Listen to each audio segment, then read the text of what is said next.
The Tennis Gambling Podcast on the Sports Gambling Podcast Network is brought to you by our free Beckett Challenge. A reminder, $2,000 winner take all. Enter today at sportsgamblingpodcast.com/bracket.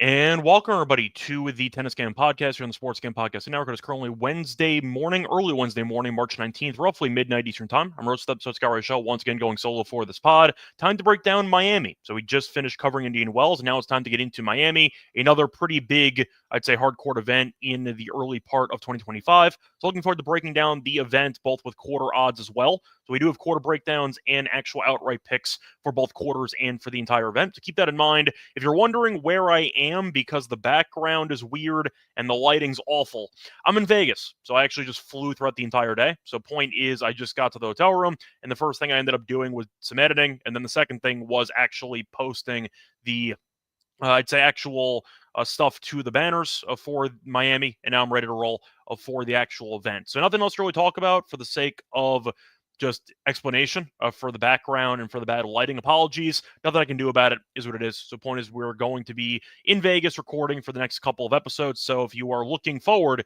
to seeing some bad lighting, then you really came to the right place. Anyway, point is for the episode, we got Miami. We're going to break down the first round with the lock and dog picks, of course, with the actual outrights. Then we're going to plan to be back for the second round. We are in Vegas, though. So a reminder, if you are also in Vegas, you can stop by the Rhythm Party tomorrow. And a reminder, you can also stop by and say hi to the SGPN crew besides just me. But the point is, depending on my schedule, I'm hoping to have an episode for the second round as well. But if I do not, I will post something. So don't forget to follow me on Twitter so you can get updated information on the podcast. Anyway, before we get into the actual preview of Miami, I want to quickly recap what happened in the last episode for the final Indian Wells. What a really bad final. However, for the actual lock and dog, ended up splitting. We won the lock. We ended up having Draper first set money line at minus 140. That was never in doubt. However, the dog was not close as we had the over 2.5 sets in the Draper and Rune match at plus 130. Not close as Draper buried him 6-2, 6-2. As he ended up winning his first ever Masters 1000 title. He's officially a top 10 player in the world. Good for Draper. Happy for him. Very talented player. The issue has been durability, but he has been playing well lately.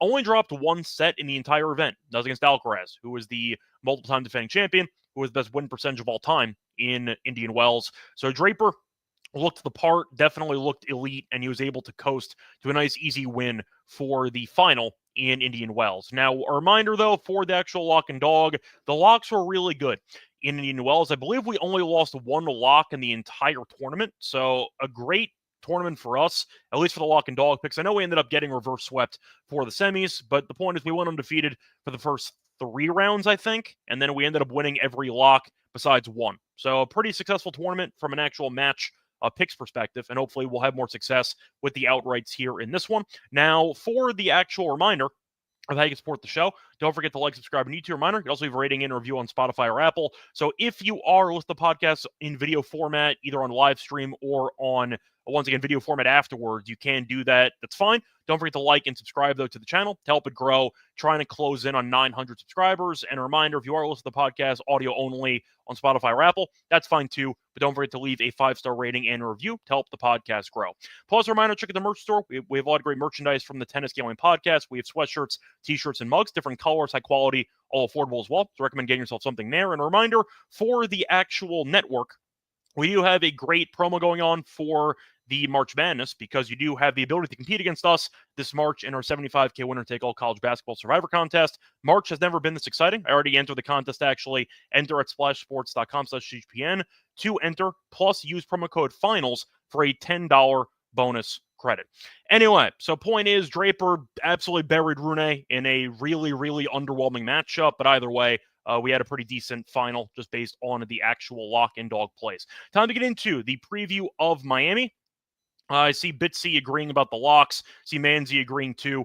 Yeah, definitely should be fun in Miami. This is one of my favorite events of the year. I actually attended this event a couple of years ago with my mom, a long time ago. I saw Del Potro against Raonic. That's how you know I went a long time ago, which ended up being a 3-set marathon, which I believe Raonic won, I think. But the point is, it was a long time ago. So I have been at this venue before. Definitely a great atmosphere, and hopefully it ends up living up to the hype once again here in 2025. So moving on to the actual preview of the event, you have the recent winners which was Sinner last year, beating Dimitrov handily in the final. Of course, Sinner's not here. He's suspended, so other players have a chance of actually winning this event, because I think we'd all agree that Sinner would be easily the runaway favorite if he was playing in this event this year. You saw Medvedev beat Sinner the year prior, so Sinner did make back-to-back finals. He also made the final a couple years before that, but Alcaraz did beat Ruud the year before that, and then Hurkacz beat Sinner that year before. So Sinner has made the final in 3 of the last 4, but of course he is not here, so you might see a bit of an open draw. You could argue that Indian Wells was Alcaraz's to lose, and he lost, but Draper ended up winning. I know Draper is a top 10 caliber player. The point is, when Sinner's not in events, other guys have a chance, or it feels like other guys have a chance, because Sinner's, I don't want to say is automatically going to win all these events, but it really feels that way, because Sinner is just so consistent. He rarely, if ever, gets upset, especially on hard court. He's a freight train. And now that he's not here, that opens the door to a decent amount of potential long shots who can make a good run if the draw is in their favor. Now, getting into the actual quarter predictions for the event, starting off with the first quarter, going to read off the odds as always. First quarter is the Draper quarter, fresh off of the title, Indian Wells. He's with Zverev, co-favorites at plus 300. You have Rune, who lost in the final, at 7-1. You have Makic at 9-1. You have Fees at 12-1 with a decent showing, Indian Wells last week.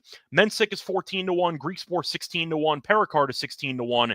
Tiafoe, yeah, my favorite, at 16-1. You have Fokina at 18-1, and I'm not going to spend much time going through other names. So starting off with the favorites here, Draper has a pretty reasonable draw, I'll put it that way. He does have a bye, then either a Gut or Mensik. Should be Mensik if I had to guess. Then probably Papirin in the third round. Could be Brooksby, maybe. We'll see. The point is, though, pretty decent immediate draw for Draper. He does have Rune and Makic in his immediate section. So you might end up seeing a pretty interesting matchup there in the, once again, later rounds. But the point is, I think Rune might be exhausted. Makic, I think, is a solid player, but I would take Draper over both those guys right now. So I like the overall path that Draper has for this quarter. And of course, the form is on point. He had a decent layoff after the title in Indian Wells. He won on Sunday, has not played since, and he does have a bye in the first round. So durability should not be a concern. He only dropped one set in the entire event. So he had a pretty, I'd say, large collection of quick and easy matches. And I do think with that being the case, that should help his chances of maybe going back-to-back like we ended up seeing Andreeva do over the last 2 weeks, where she won back-to-back titles on the women's side. Now, I think for that reason, I am going to go with Draper at 3-1. I do think that his path is good, his form's good, and I feel like the quarter is pretty weak compared to other quarters. Give me Draper at 3-1 as my first choice. Now, the other guy I'm going to take is relatively chalky, and he's been awful since making the Aussie Open final, but I actually like the draw quite a bit. I am going to go with Zverev at plus 333. Like the price, I understand he's been in bad form. But when you're looking at Zverev, who's a consistent top 5 guy in the world, and now you're approaching like 3-1 territory to win a quarter, the value is too good to pass up, in my opinion. The draw is really, really good for Zverev, in my opinion. He has Bonzi or Fernley. Fernley can be a bit tricky, but still in the second round after a bye, so he should be able to handle that. Then probably Pericard, maybe Giron. I think Zverev should be favored pretty handily in that match as well. And his immediate section, the guy he'd face off against in the potential fourth round would be either Fees or Tiafoe, but you have Griekspoor in there, you have Fokina in there. That whole section can get a bit weird, and I think Zverev would be able to be a massive favorite in that fourth round. So you might end up seeing Zverev against Draper in the, once again, quarterfinals, which would not shock me in this case. So I do think that Zverev, even though I acknowledge how bad he's been post-Aussie Open, I do recognize how talented he is. And I do think the draw with Fees or Tiafoe in his section to be the potential fourth round match, I like the setup quite a bit for plus 333. So I'm hoping to buy low on Zverev for this spot. He could lose to Draper, I don't really care. But I do think that plus 333 is a good price, so I'll take that as my other choice for the first quarter. Don't have anybody else for the actual quarter. Thought about maybe pulling the trigger on a long shot, maybe like a Makic. I think Rune might be exhausted, so I don't want to bother with him. But I know Griekspoor has been interesting. Once again, a bad draw for him, where Griekspoor does have the immediate match against Echeverry, which is never easy. Then Fees in the second round, then Tiafoe maybe in the third, and then Zverev maybe in the fourth. Didn't like Griekspoor's draw, so I ended up skipping on him, but I recognize how good he's been lately. And I know that he beat Zverev about a week or two ago in Indian Wells. So I recognize that, but I don't think Griekspoor gets that far in my opinion. So I think Zverev should have a pretty decent path to making a good run in this event. Now, I see Manzi mentioning that his issue is Draper. who might end up having a mental lapse after winning his first major title. Maybe. On the other hand, I'm also sold on Draper as just being an elite hardcore player who did make the U.S. Open semis last year. So I do think that Draper, just based on his draw and based on the clear talent on display, I do think is in a good spot for that price at 3-1 to worth being, I'd say, taken for this actual quarter. Anyway, moving on to the second quarter. So once again, my first quarter is going to be Draper at 3-1 and Zverev at plus 333. Moving on to the second quarter. This is going to be what could be a very open quarter. In fact, according to the odds makers, it is the most open quarter by a wide margin. It is de Minaur's quarter, as he is plus 400 as the favorite to win the quarter. So you have de Minaur at 4-1, you have Fritz at 5-1, you have Rublev at 6, you have Berrettini at 650, you have Shelton at 650, Fonseca, fresh off the Challenger title win last week at 8-1, Humbert's at 9-1, Hurkacz is 9-1, former champion, you have Shapo at 14-1, you have Borges at 28-1, you have Tien, if you want to go for the American guy, at 28-1. That's basically it. I'll throw in Norrie at 30-1 as well, just for the sake of mentioning his name. Now, for the quarter, de Minaur's had a pretty weird season so far, where he has been solid for the most part, but it does feel like recently he's starting to hit a little bit of a rut, and I don't like his draw at all. So he has a bye in the first round, then Norrie or Boo in the second round, which is not easy. I think Norrie could make the match competitive, and then he would have Humbert maybe in the third round. The Humbert section, though, damn, he got a brutal draw. He has a bye in the first round, then either Tien or Fonseca in the second round. Humbert is a hard pass in this one. What an awful draw for Humbert, and I do think it's a bad draw as well for de Minaur. Fritz could be the interesting option if you want to go for the American, but I didn't really like this draw either. I think it's fine. Sonego or Navone, probably Sonego in the second round is not easy. Then maybe Shapo in the third round, which is really tough as well. I didn't like the Fritz draw, so I ended up passing on the two favorites. Didn't like the form Fritz is in either, but I do think that the draw is not great. So I went elsewhere with the actual quarter. Once again, the perks of having a pretty, I'd say, decent price as a favorite at like 4-1 is that it opens the door, or it gives you the, I'd say, belief that a serious Cinderella could potentially make the semis in this quarter. So I'm going to go with the longer shots here for this one. I have one at 650 and one at 14-1. My 650 shot's going to be Shelton in this one, who I thought played pretty well in Indian Wells, and I do think the faster-paced courts in Miami should help his game. Now, I know Hurkacz is a former champion. He hasn't really not been that good this year. He also hasn't played much tennis based on injury, so I'm a little bit worried about Hurkacz's form entering the event. Yes, I know if he goes up against Shelton, you might get a bunch of tie breaks, and that could be a problem. But based on the overall form that Hurkacz was in, and the fact that last time we saw him play, he lost to Zhang, and I don't believe he's played since. So I haven't really seen him in a couple weeks. His draw is pretty good, though, with Martinez or Darderi in the second round. Shelton, though, has a bye, then either Wong or Altmaier, so he should be able to coast into that second round. I think that Shelton, or coast in the third round, I think that Shelton, though, against Hurkacz would be a slight favorite based on current form, and you're looking at it being in the same section as Shapo and Fritz. I think Shelton could take Fritz potentially in a matchup there, but I do think that based on the difficulty in the bottom half of that quarter, I think the top half is the way to go. So I took some approaches here to try to maximize a potential quarterfinalist in the draw, and I'll go from there. But you have de Minaur, you have Humbert, you have Berrettini, you have Rublev, you have, once again, Fonseca down there too. The bottom half of that second quarter is just a murderer's row of very solid players that can definitely catch fire. So instead of focusing on any of those guys, I'll avoid them until whoever survives that, I'd say, actual death draw ends up going up against my guy in the quarterfinal. So I am going to skip the bottom half of the second quarter based on the difficulty. Give me the top half instead. Give me Shelton at plus 650, and I'll go with Shapo at 14-1. Yes, they'd play each other pretty early on. I'm aware of it, but Shapo at 14-1, I think, is still a good price. He's been successful in Miami in the past. We saw win a title this year already in the U.S., and I do think that Shapo has the firepower that can pose problems for certain players. So I think that Shapo, who's actually good in the head-to-head against Fritz, by the way, very good in the head-to-head. So I do think that Shapo can beat Fritz in a potential matchup there. I think he could beat Shelton in theory, but I'm going to try to maximize my chances at getting a good price for a guy not in that bottom half of the second quarter. That's going to be my thoughts there for the second. Once again, I'll go with Shelton at 650, and I'll go with Shapo at 14-1. Now, before we get into the actual preview of the third and fourth quarters, remember once again that we are brought to you by DraftKings, because DraftKings is the place to go to for college basketball. Because for March Mania and for March Madness, one thing is for sure, nothing is for sure.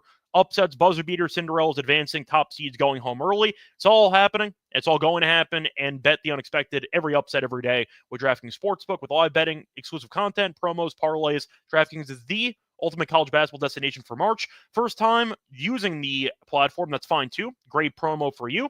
Here's something special. New customers for DraftKings, bet $5, get $200 in bonus bets instantly. And a reminder, you can bet the unexpected with DraftKings Sportsbook. Download the app, use code SGP. Code SGP for new customers to get $200 in bonus bets when you bet just $5. Only on DraftKings. The crown is yours.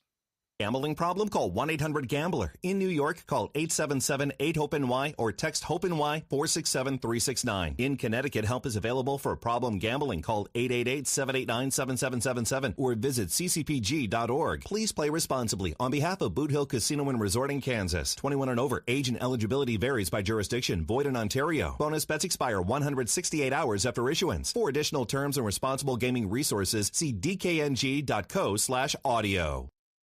We're also brought to you by Rhythm. Rhythm's hoping Epic March Madness party on Wednesday, which is actually today, and I'm in Vegas, so I'm going to be there for it. A reminder that you're all invited. All of the users are invited to the First for Watch party, Wednesday, March 19th at the Awesome Stadium Swim at Circle Las Vegas. Good thing it was on Wednesday and not Tuesday, because damn, that North Carolina game was terrible. Good for North Carolina, though. Bad for the Mountain West, as always. And it gets better. Rhythm also is giving away $200 future bet for March Madness to one lucky Rhythm user. Whether you can make the party or not, you can still be entered into the drawing. And a reminder, you get a free party plus a chance at $200 future bet when you sign up with Rhythm. Go to sportsgamblingpodcast.com/party for details. Welcome back, everyone, to the Tennis Game Podcast. Finished breaking down the first two quarters in Miami. Time to move on into the third quarter. Now, this is pretty, I'd say, interesting for a quarter because this is the Djokovic quarter, fresh off of the immediate loss to Zandschulp in Indian Wells. Now, Djokovic has won this event, I believe, 6 times, but of course, those are pretty dated. Joker's favored at plus 200. You have Medvedev at 3-1. You have Tsitsipas at 5-1. You have Felix at 7-1. Lehecka at 9-1. Monfils at 14-1. Korda at 16-1, Musetti at 16-1.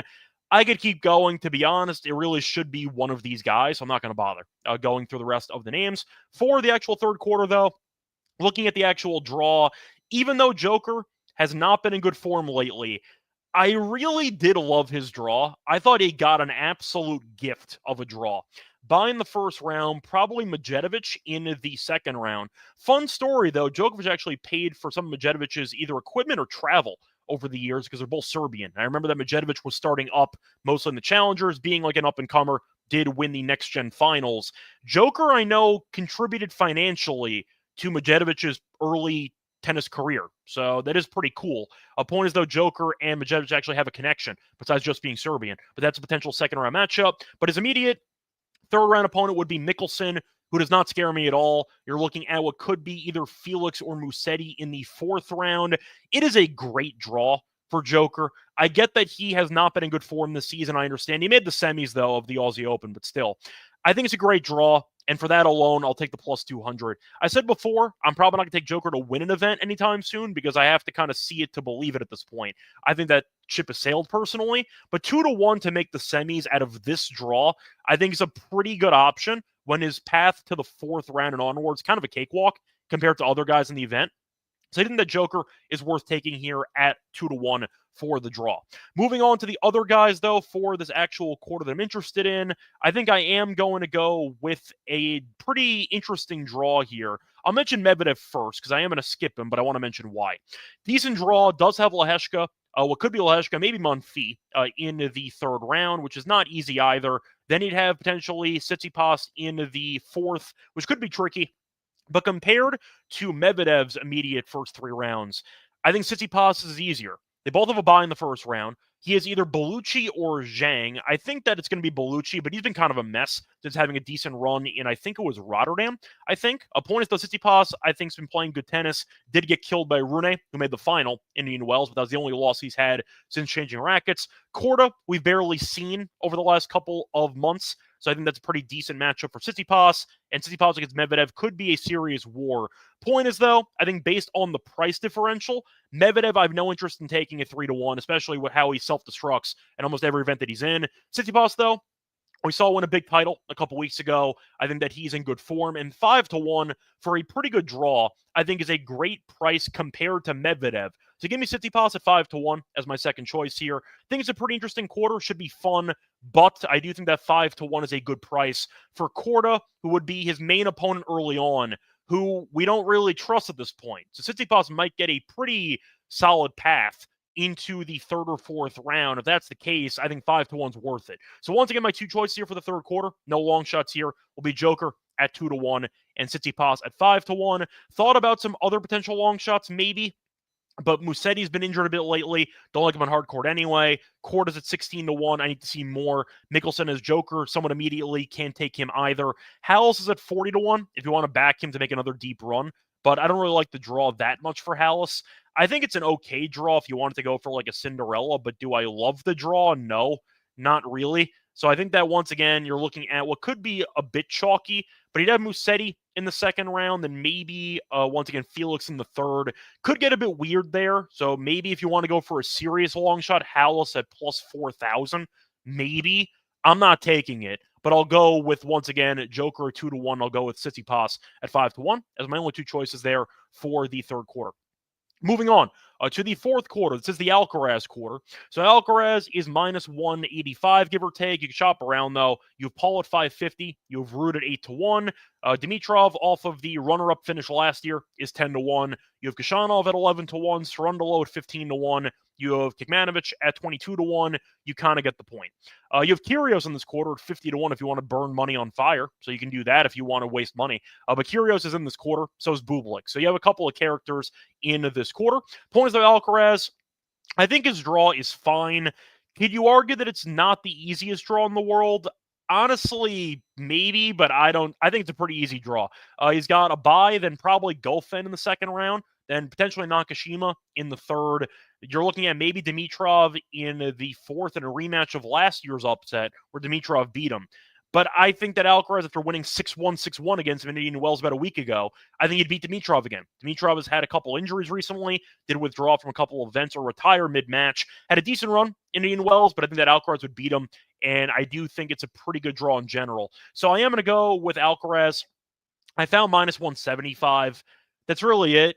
He has had a couple of competitive matchups against Paul, but recently has gotten the better of him. Ruud, I don't think really scares anybody on hard court. Dimitrov, I just said before, got killed by Alcaraz last week. Not interested. Kashanov hasn't really been in great form this year. Cerundolo did make a competitive set out of, once again, I think it was the second set against Alcaraz last week in Indian Wells. Do I trust him on hard court? Not really. Pretty weak quarter for Alcaraz, so I'll go with him as my choice here at minus 175. Really nobody else, though. That's kind of what I got. I'm just going to go with Alcaraz and move on. Anyway, for the outright picks, to actually win the event, you have Alcaraz at plus 220. You have Djokovic at a 9-1. You have Draper at 10-1. You have Zverev at 11-1. You have Medvedev at 14-1. You have Fritz at 18-1. You have Rune at 18-1. You have de Minaur at 20-1. Ruud at 22. You have Tsitsipas at 22. You have Rublev at 28. Shelton at 30. Berrettini at 35. Fonseca at 35. Felix at 40. Paul at 40. Humbert at 50. Makic at 50. You get the point. So for the actual outrights here, I might surprise some of you with my approach for this event. I'm not going with any of the favorites. I feel like looking at the main two guys of Alcaraz and Djokovic, I don't really have any interest in. Alcaraz is the clear favorite at around plus 220. The next closest guy is Joker at 9-1. Alcaraz really just never makes it easy for himself, and he did win in Rotterdam. Was not easy. Had a marathon against de Minaur, had a marathon against Hurkacz. Point is, Alcaraz has been kind of slipping a bit on hard court, and I do think that Alcaraz is just not worth the price for me. Yes, the fourth quarter is favorable. The third quarter, though, is not. You could potentially have an Alcaraz-Joker matchup in the semis, which would be very, very fun. But still, the point is, I don't see much value, in my opinion, on Alcaraz. You could argue that if he's going to win, then you might as well take him. But I don't see the value. I think Alcaraz, based on his tendency to slip up on occasion, is not worth the cheap price that he's being given here. So I'm going to pass on Alcaraz. Joker, I said before, I'm picking him to win the quarter, but then he has Alcaraz in the semis, then maybe a really tough match in the final. I'm not interested at 9-1 either, so I did pass on both guys. Now I am going to go with Draper at 10-1. Think his overall quarter is fine. You might get Zverev later on, but I think 10-1 is a good price for a guy in great form, a guy that just beat Alcaraz, and a guy that we know can definitely handle the adversity and handle the overall court speeds in Miami. I think Draper is just in great form. Top 10 player in the world now. I think 10-1 is a good price for a guy of his caliber with no Sinner in the draw. Give me Draper at 10-1. For my Boulder call, it's going to be actually in the same quarter. I'm going to go Zverev at 11-1. Now, I understand this might sound crazy because he's been really bad since the Aussie Open. However, I think his draw immediately is fine. He does avoid Djokovic and Alcaraz until the potential final. So, yes, he would have to go up against Draper probably in the quarters, which is not fun. But the second quarter, I said before, is pretty open. You're looking at Dimenauer being 4-1, Fritz at 5-1, Rublev at 6-1. You might get a Cinderella potentially in the second quarter. So I do think whoever wins that first quarter matchup in once again the quarters between Zverev and Draper should be favored in that potential semifinal matchup. So I am going to go with Zverev at 11-1, mainly based on price. I get he's not been great this season, but if this was the price, if I ended up saying Miami was hosted, let's just say a month and a half ago instead of now, Zverev is probably like 8-1 or 9-1. I think that 11-1 is a bit high for a guy that has the upside to pull off a potential title run. I'll go with him as well at 11-1. So once again, my plays here for the outrights to win the event, I'm going to skip over Alcaraz and Joker. I'll go for a bolder approach. Give me Draper at 10-1, and I will go with Zverev as well at 11-1. Anyway, that's going to wrap it up for the outrights here in Miami. Now it's time for the lock and dog picks. For that, though, remember, once again, they're brought to you by Underdog Fantasy because it is a great time to use Underdog Pick'em for college basketball for the NCAA tournament. If you want to use NBA, you want to use tennis as well, you could use Underdog Pick'em for a chance to win 100 times your money. You can also sign up with the promo code SGPN. We're going to special pick first time buys it offer 20K bonus cash on fantasy promo code SGPN. We're also brought to you by EdgeBoost. EdgeBoost is the premier debit card for bettors, and they partner up with SGPN. Card allows you the ability to avoid being hassled by having your card denied at the sportsbook, DFS site, or the racetrack casino. So once again, that will not happen. Your card will not get denied if you end up using it at any of those places. Plus, you get great cashback rewards, $70 per month in cashback rewards by using the EdgeBoost card. Your money is also safe. The card is FDIC insured, and best part, no credit checks, and it's completely free. Sign up for the EdgeBoost card and enter our free $2,000 bracket contest at sportsgamblingpodcast.com/bracket. Welcome back, everyone, to the Tennis Game Podcast. Finished breaking down the outrights here in Miami. Now it's time for the lock and dog picks. For the actual lock, now this is going to sound really crazy, but you know what? Maybe I'm feeling myself because I'm in Vegas. I've been called by some the Bublik Whisperer so far this season. I'm going to try to keep rolling here. Bublik does face off against Baez on Wednesday. Give me Bublik minus 1.5 games, minus 150. I wanted the money line. However, the line did fly to like minus 185. Can't take that now. I'll take the games instead. If you want 2.5, you can. I'm going to go 1.5 because Bublik can be, in classic Bublik fashion, a clown and find a way to punt a set. So it is a bit of a risk here, but he really should win this match against Baez. So I'm going to go with him on the games here for the lock. For the actual recent form, Bublik did make the final in Phoenix last week, did lose to Fonseca in 2 tiebreaks. He played well, though, won a couple marathons against, for example, Moutet, which was a lot of fun, full of drama. But the point is Bublik has been playing well recently, at least he did last week, and he's been pretty decent in Miami in the past. Baez, though, we know is a clay specialist. Damn, he's really bad on hard court. He's lost 10 straight matches on hard court, and he's lost all 6 career sets in Miami. Played 3 matches here. He's lost in straight sets every time. So Baez has been a complete non-just entity in this actual tournament in the past. Bublik is off of a final appearance on hard court in the Challenger circuit, and he has been pretty good in this event in the past. But I think you're looking at Baez losing 10 straight hard court matches, being you can argue a short dog here, at least based on what he should be, in my opinion. But based on Baez's form, I'll back Bublik. I think the serve will be good. We know Baez doesn't really have a great serve. I think Bublik will find openings. I think that he'll be able to hold enough to get the job done. So give me Bublik minus 1.5 games here, minus 150 as my lock. For the dog, I am going to go with a play here on a total number of sets. Now, I have to admit, I actually had a separate match in mind. I was going to do the Kaboli and Jari match over, but Jari opted out. and I found that out after I landed. So the point is I had to scramble finding something else. I'm going to go with the Bergs and Borges match over 2.5 sets at plus 150.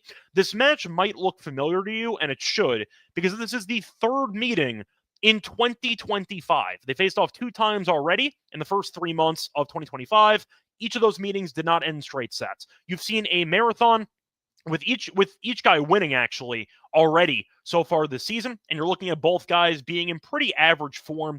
Borges has lost at least 1 set in 4 of his last 6. Bergs has lost at least 1 set in 2 of his last 3. Point is, both guys are not really dominating, and both guys have come together to have 2 really epic clashes so far this year. Plus 150, I think, is a bargain. I'll take that before the line moves. I saw plus 130 in some spots, but I saw offshore was plus 150. I'll grab that. That's a great price for, once again, history repeat itself when it's already happened twice this season. I think it's a great number. I'll take that on price alone as my dog. So once again, the plays here for the first round of Miami. The lock will be on Bublik, minus 1.5 games at minus 150. 2.5, I think he should cover, but it is Bublik we're talking about, so it can be a slippery slope. But that'll be my lock for this one, fading Baez on hard court. For my dog, I'm going to go with Borges and Bergs over 2.5 sets of plus 150. Once again, we might be back for the second round. I'm going to try to, I may or may not be hungover. We'll see how much I'm partying with, Sean and Kramer and all the other guys at SGPN who are here in Vegas, and just how much I'm enjoying March Madness. Either way, though, till next time, find me on Twitter, Reichel Radio, find me on the NBA show, find me on the MLB show, and once again, good luck to all of you and all of your bets. Bye, everyone.